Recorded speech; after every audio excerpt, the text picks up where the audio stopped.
Thank you for clicking on the video. Here today, I have a confession to make to everyone who's out there in YouTube land, and that is I am a home theater snob. That's right, I'm a home theater snob, and here in this video today, I want to explain what exactly I mean by that. So let's talk about why I consider myself a home theater snob.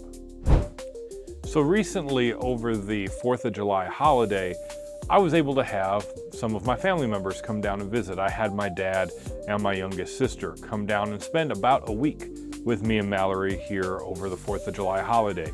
And over that time period, we not only did the more traditional 4th of July activities, like going to see fireworks and going swimming in a pool and, grilling out a bunch of food on the grill. We did that multiple times. So we did a lot of the traditional stuff, but we also watched a handful of movies. And not only did we watch those movies here at my house, but we also went to a movie theater. And it brought to light and really hammered home an idea that I've had in my head for a while, and that is that I am a home theater snob. And what I mean by that is not anything to do really with the content of the movies we watched, or really the actual act of watching the movies with my family, because I enjoyed that. It's the overall immersion and the experience of watching movies at home and even at the theater we went to. Really, the best experience I had was in my home theater. Now, I'm sure I have a little bit of a bias to my home theater because I'm the one who spent the time to really set this up the way I like it. I'm really trying to incorporate things I enjoy about the movie-going experience for me here in this home theater. So I'm sure I already have some bias, for that. But I think just on the whole, even for my family, when I was talking to them about watching movies here at my house and everything, the home theater experience is just so much better, and it really hammered home why I consider myself to be a home theater snob over this week-long period of doing stuff with my family. And it wasn't so much the viewing experience. Now, there is something to be said, I've mentioned this before in my videos, of the sheer scale of a big screen in your home theater or at a movie theater, and that is something that is hard to replicate under normal circumstances. And my living room setup, where we watched a couple of the movies over this last week, is nothing out of the ordinary. I think it's very much in line with what I think most people here nowadays in 2025 probably have in their house. I have like a 50-inch Roku TV. It's nothing special, nothing spectacular. It's not a super high-end brand or anything. And I have just a basic soundbar with a mini little subwoofer that we have in the corner. It's nothing too extensive or too crazy there. And that viewing experience wasn't bad in terms of picture, but like I said, there's something to be said about scale and size of having, like here in my home theater, my 128-inch screen, or when we went to the movie theater and saw the new Jurassic World movie with however big, that screen is there in that auditorium.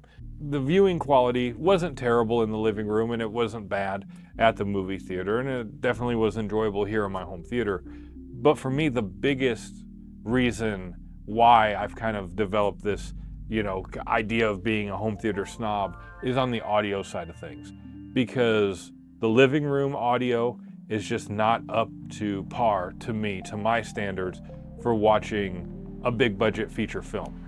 It just doesn't work for me in the living room setup. The sound bar and the mini sub that we have stashed away in the corner just doesn't do it.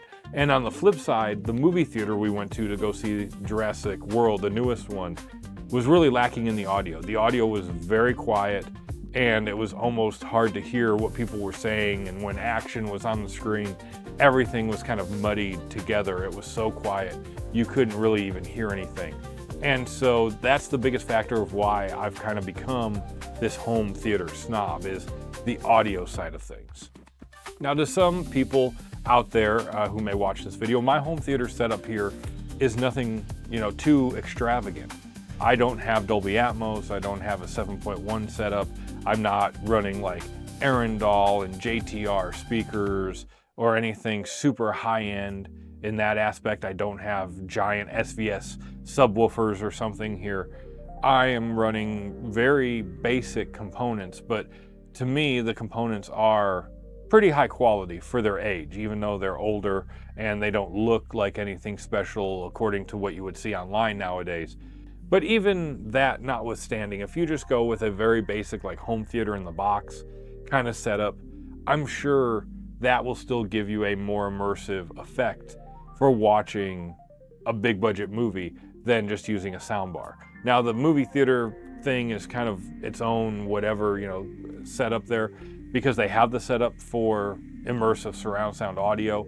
I don't know why the volume levels were so low when we went there. I have no idea why that was the case, but just listening on a standard soundbar just doesn't cut it for me. And a home theater in the box or something like that would probably yield a better result, even though it wouldn't be as good as a fully dedicated home theater. And like I said, my components may not be anything extravagant, like I said, but I feel like they're high enough quality that they really give you a solid immersive experience. And for me, that's the biggest reason why I consider myself a home theater snob. The video side of things, of course, like I said a second ago, there is something to say about scale and having a big, larger than life screen here in my home theater that effectively takes up the maximum amount of viewing angle and viewing space I can conceivably have here in my theater before people's heads start, kind of getting put into the image and blocking out the image. But even that, my screen is not as big as some other home theaters, but it's the biggest size I can fit for this room here. And because of that, the scale just seems much, much more immersive than watching on a 50-inch TV in a living room. Like I said, the experience wasn't bad. I've definitely seen worse TVs in my life, but it just doesn't hold up to it. But like I said, the big thing is the audio. The audio is just truly, truly lacking in a standard living room setup like I have, and like I assume most people have in their living rooms or family rooms or wherever here today in 2025. Now I could obviously invest more money if I truly wanted to make a better viewing and audio kind of experience in my living room setup, but to be completely honest with that, that's not what it's for. That setup up there is for people just hanging out. And yes, stuff will be on in the background, whether it's YouTube or just streaming series or TV shows. People will play movies in the background when we have holidays and stuff, going on. But usually it's just background noise. It's not really there to be watched and viewed like critically. When I want to do that, I come down here to the home theater. That's the whole point of having this. But this video is honestly more to compare watching stuff in a living room kind of setting to my home theater, and how I've really become this home theater snob because it just doesn't cut it for me anymore to watch critically in a standard living room setup. It just doesn't really work for me like that anymore. Like I said, I have become a home theater snob, even though my home theater is probably not as extravagant as a lot of home theaters you'll see here on YouTube or just around the web when you search, home theater. And so with that, I'd love to hear from you guys out there in the comments below. Let me know your thoughts, not so much of the home theater versus commercial theater debate, because I've talked about that before on my channel, and that seems to be the topic that comes up more readily here on the platform. But more so, your thoughts just on watching content in a home theater versus in a regular family room or living room kind of setup. I'd love to hear your thoughts on that, because I feel like most people have more of an opinion on the home theater versus commercial theater, and it'd just be fun to hear what people think about home theater versus just a standard living room kind of setup. And so with that, I'm going to wrap this video up here. I want to say thanks, like I always do, to everyone who supported me on the channel. Your views, your likes, your comments, your subscriptions, all that stuff really do help me out. I really do appreciate it. As I've said in some other videos recently, I'm getting closer to 3,000 subscribers pretty much every day. I'm only a couple, like 200 or so away from hitting 2,800 subscribers, and I'm hoping to hit 3,000 by the end of the year. So definitely consider leaving a like, leaving a comment, hitting that subscribe button if you do enjoy what I talk about here on the channel. I try to kind of talk about home theater topics, but kind of put my own twist on it. So with that, we're wrapping this video up. I want to say thank you one more time, and I will see you the next time in the next video right here on Secondhand Home Theater. Thank you.